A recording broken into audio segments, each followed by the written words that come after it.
ranking every single chapter in the mainline Little Nightmares games. 13. The Hideaway. While it's not a bad chapter, it's the only one that doesn't introduce a new enemy, with the janitor being repurposed. The claustrophobic atmosphere of the moor is somewhat diluted by the spacious rooms, warm lighting, and light-hearted gnome puzzles. Sneaking past the janitor in the dark is tense, but it's short-lived. Had this been our first encounter with him, it might have been rated higher, but overall I consider it the weakest chapter. 12. The Prison. The Prison is the first chapter in Little Nightmares 1 and everyone's first introduction to the world. It perfectly sets the tone for the entire game. It's also boring. It's a good tutorial, but as a standalone chapter, it's pretty bare bones. I know it serves a key purpose, but comparing it directly to the other chapters, it's not as good in my opinion. But it's slightly better than The Hideaway though, because at least it maintains that eerie claustrophobic atmosphere throughout and introduces a new enemy.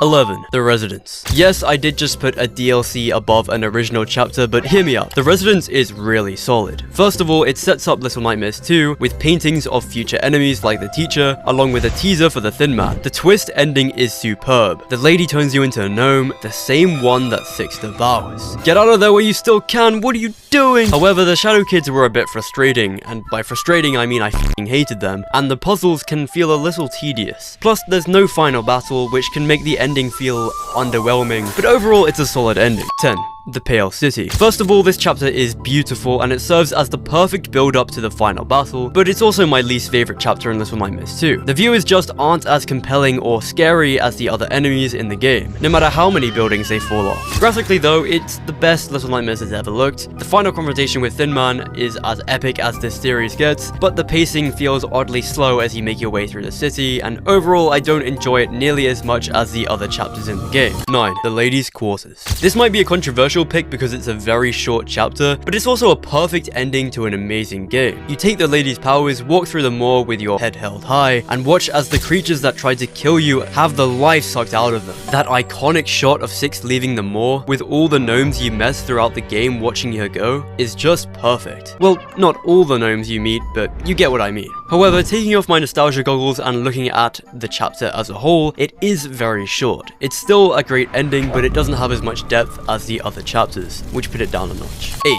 The Depths. The Depths is the best DLC by far. Having this take place in the depths of the moor was genius. I've never felt so vulnerable in a Little Nightmares game. Every time I touched the water, I thought of that ominous creature lurking underneath. In retrospect, it feels quite short though, since you're not going to get an experience like this from the other DLCs, but the water mechanics, the new monster, and exploring a part of the moor we haven't seen before resulted in an experience that more than makes up for the more disappointing DLCs. However, it's just too short. I felt like it ended as it was getting good, and there's not much variety in the monsters. It's just the granny and leeches, which we've seen before. The rest of the chapters on this list are my absolute favorites. 7. The School. This chapter has it all. The teacher, the bullies, fun puzzles, a cheeky jump scare, and an absolutely insane ending with the lady chasing us through a vent. The stakes are high because the bullies capture Six, leading to a nerve-wracking stealth segment where you have to use one of the bullies' heads as a disguise. That said, there is two things holding it back though. First, it feels a little bit too short, which I feel like I've said a lot in this video, but in this case, it really is true. The lunch lady would have been a great addition to pad things out a little bit, and more teacher content would have also been welcome as well. Secondly, the timing on the combat is tricky. It's not nearly as bad as some people make it out to be, but it does bring down the experience for me. It almost feels like the game's expecting you to die a couple times since the timing of the bullies' attacks changes, which can feel unfair, especially on a first playthrough. 6.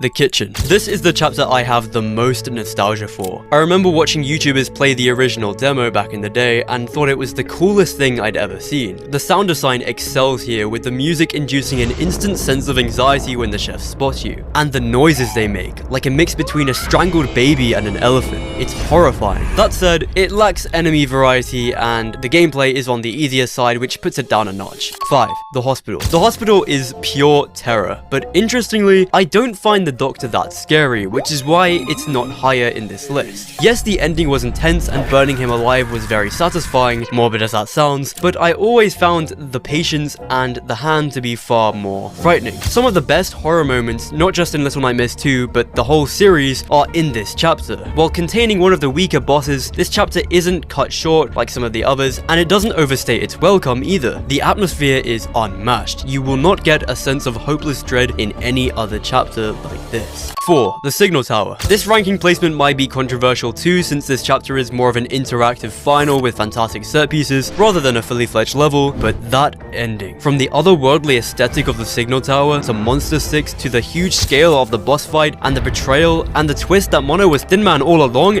and then another twist when it's revealed that Little Nightmares 2 is a prequel? What? It's heartbreaking, disturbing, epic, everything you could possibly want in an ending for a Little Nightmares game. We are now in the top 3. These chapters are the best of the best. 3. The Lure. This is probably the most tense I've been playing a Little Nightmares game. This chapter is near perfect. It's got 2 monsters, the shoe monster and the janitor, who is, in my opinion, the most unsettling monster in the series by far. His theme feels like what it would sound like to get a shiver down your spine in music form. You never truly feel safe. He seems to always be in reach. And then there's the claustrophobic boss fight where you have to pull out the grate, leaving his arm severed. The second most satisfying death in the series. 2. The Guest Area. The Guest Area is where Little Nightmares 1 peaks. The iconic table chase is arguably the most intense sequence in the entire series. As the guests indulge in an endless feast, some notice Six and attempt to catch her. In a chaotic chase, the guests surge after her, but Six manages to escape by swinging to safety on a fucking lantern. God, I love this game. However, what truly cements this chapter's impact is Six's shocking devouring of the gnome, made even more disturbing by the knowledge that it was once the runaway quid. I did feel like it was a little short though, and there's next to no puzzles, which puts it down slightly. 1. The Wilderness. Where do I even begin? The flawless level design that manages to act as a tutorial while also standing on its own as the best chapter, an atmosphere and setting unlike anything seen in Little Nightmares before, culminating in Six and Mono being cornered and forced to shoot the hunter with his own gun as he breaks down the door. It's so badass. It perfectly balances stealth, action, and puzzle sections to create the best chapter in all of Little Nightmares.